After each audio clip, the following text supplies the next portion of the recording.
सीता जी को बंधक बनाकर रखने वाले रावण ने आखिर सीता जी को छुआ क्यों नहीं था।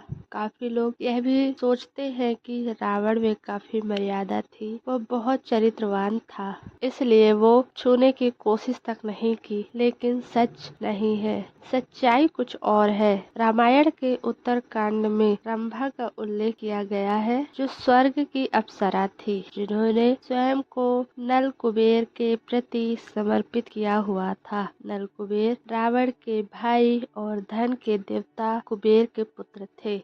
इस रिश्ते से रंभा रावण की पुत्रवधू थी। लेकिन एक बार रावण अपनी सेना के साथ स्वर्गलोक को जीतने के लिए आया था। तभी उसकी दृष्टि रंभा पर पड़ी और इस कदर मोहित हो गया कि वह सारी मर्यादा को तोड़ दिया। रामायण के अनुसार रावण जानते हुए भी कि रंभा उनकी पुत्रवधू है, फिर भी उनके साथ दुष्कर्म किया। जब रंभा ने यह बात कुबेर को बताई तो नल कुबेर रावण को श्राप दिया, जिसका उल्लेख उत्तरकांड में मिलता है। नल कुबेर रावण को श्राप दिया था कि यदि रावण किसी स्त्री को उसके सहमति के बिना स्पर्श करता है तो उसके सिर के टुकड़े टुकड़े हो जाएंगे। इसलिए सीता जी को लाने के बाद भी उन्हें छुआ नहीं, क्योंकि वह जानता था कि वह श्रापित है। अगर वह ऐसा करता है तो उसका विनाश निश्चित है। रावण एक ऐसा राक्षस था कि स्त्री को अपहरण करके उनके साथ दुष्कर्म करता था। वह स्त्रियों का कभी भी सम्मान नहीं करता था। इसलिए कुछ लोग अधूरे ज्ञान की वजह से रावण को अच्छा समझते हैं कि वो उसमें इतनी सच्चाई थी, उसमें इतनी अच्छाई थी कि उसने सीता का अपहरण के बाद भी उसको छुआ तक नहीं, अपनी मर्यादाएं बनाए रखी। तो ऐसा कुछ नहीं था। वो ऐसा इसलिए नहीं किया था क्योंकि वह श्रापित था।